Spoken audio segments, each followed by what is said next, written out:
Hachiko, The True Story of a Loyal Dog by Pamela S. Turner, historical fiction. About the author. Pamela S. Turner, born in 1957, grew up in Southern California. She has always been interested in writing, and has said that the very first thing she remembers wanting to be was a children's author. Turner has lived all over the world. While living in Japan, she heard the story of Hachiko. When she returned to the United States, she wrote her first book, Hachiko, The True Story of a Loyal Dog. Since then, she has written many other books for children and has won numerous awards for her writing. Hachiko, The True Story of a Loyal Dog by Pamela S. Turner. When I was 6 years old, my family moved to a little house in Tokyo near the Shibuya train station. At first, the trains frightened me, but after a while, I grew to enjoy their power and the furious noises they made.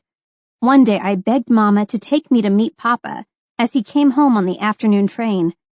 She laughed and said, "Kintaro, you have become big and brave, just like a samurai." Together we walked to the station. Mama and I had stopped near the station entrance when I noticed the dog. He was sitting quietly, all alone, by a newspaper stand. He had thick, cream-colored fur, small pointed ears, and a broad bushy tail that curved up over his back. I wondered if the dog was a stray, but he was wearing a nice leather harness and looked healthy and strong. His brown eyes were fixed on the station entrance. Just then, Papa appeared. He was chatting with an older man. The dog bounded over to the man, his entire body wiggling and quivering with delight. His eyes shone, and his mouth curled up into something that looked, to me, just like a smile. "Ah, Kintaro! You see, Dr. Ueno, you are not the only one who has someone to welcome him," said Papa. He introduced us to the older man. "Dr. Ueno works with me at Tokyo Imperial University." "What is your dog's name?" I asked timidly. The dog was beautiful, but his sharp face reminded me of a wolf's. I grabbed Mama's kimono and stepped behind her, just in case. "Don't be afraid," said Dr. Ueno kindly. "This is Hachiko. He is big, but still a puppy. He walks me to the station every morning and waits for me to come home every afternoon. I think Hachiko stores up all his joy all day long and then lets it all out at once." Hachiko stood wagging his tail next to Dr. Ueno. I reached to touch him, and he bounced forward and sniffed my face. I yelped and jumped back behind Mama. They all laughed. "Oh, Kintaro, don't worry. He just wants to get to know you," said Dr. Ueno. "Dogs can tell a lot about people just by smelling them. Why, Hachiko probably knows what you ate for lunch." From that day on, I went to the train station almost every afternoon. But I no longer went to see the trains. I went to see Hachiko. He was always there, waiting near the newspaper stand.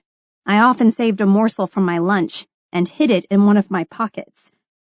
Hachiko would sniff me all over, wagging his tail, until he found a sticky bit of fish or soybean cake. Then he would nudge me with his nose, as if to say, "Give me my prize." When it was cold, I would bury my face in the thick ruff of creamy fur around his neck.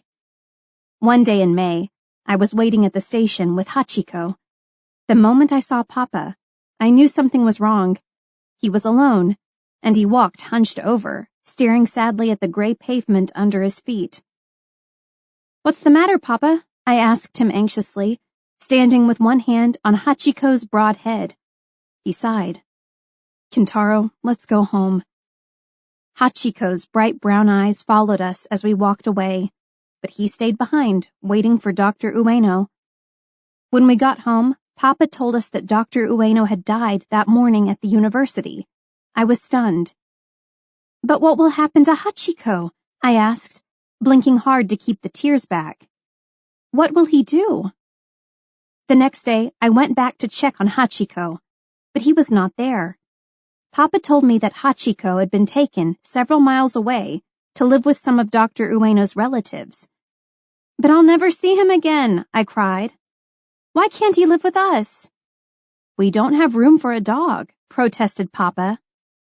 "And Hachiko really belongs to Dr. Ueno's relatives. now that Dr. Ueno was dead. Hachiko was better off having a home than sitting in a train station. But Hachiko had other ideas. A few days later, he was back at Shibuya Station, patiently waiting, his brown eyes fixed on the entrance. Hachiko had run back to his old home, and from there to Shibuya Station. Mama and Papa let me take food and water to Hachiko every day. Other people at the station took an interest in Hachiko. Men and women who rode Papa and Dr. Ueno's train stopped by to scratch his ears and say a few kind words. One day, I saw an old man filling Hachiko's water bowl as Hachiko licked his hand. The old man's hair was streaked with gray, and he was stooped, as if he had spent most of his life bent over the ground. But his eyes were as sharp and bright as Hachiko's. "Are you young Kentaro?" the old man asked. I nodded. "I am Mr. Kobayashi. I was Dr. Ueno's gardener. Dr. Ueno told me that you and Hachiko often wait for the afternoon train together." "Do you still take care of the house where Dr. Ueno lived?" I asked. "Yes," said Mr. Kobayashi. "Hachiko comes back to the house every night to sleep on the porch. But in the morning, he walks to the station just like he did with Dr. Ueno. When the last train leaves the station, he returns home." We were both silent. Then I asked, "Do you think Hachiko knows that Dr. Ueno died?" Mr. Kobayashi said thoughtfully, "I don't know, Kentaro. Perhaps he still hopes that Dr. Ueno will return someday. Or perhaps he knows Dr. Ueno is dead, but he waits at the station to honor his master's memory." As the years passed and Hachiko got older, he became very stiff and could barely walk to Shibuya Station. But still he went every day. People began collecting money to build a statue of Hachiko at the station. Papa, Mama, and I all gave money, and we were very happy when the statue was placed next to the spot where Hachiko had waited for so many years. One chilly morning, I woke to the sound of Mama crying. "What's wrong?" I asked, as I stumbled into the kitchen. Papa sat silently at the table, and Mama turned her tear-stained face to me. "Hachiko died last night at Shibuya Station," she choked. "Still waiting for Dr. Ueno." Later that day, we all went to the station. To our great surprise, Hachiko's spot near the newspaper stand was covered in flowers placed there by his many friends. Old Mr. Kobayashi was there. He shuffled over to me and put a hand on my shoulder. "Hachiko didn't come back to the house last night," he said quietly. "I walked to the station and found him.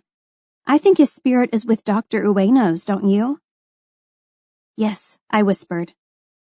The big bronze statue of Hachiko is a very famous meeting place. Shibuya Station is enormous now, and hundreds of thousands of people travel through it every day. People always say to each other, "Let's meet at Hachiko." Today, Hachiko is a place where friends and family long separated come together again.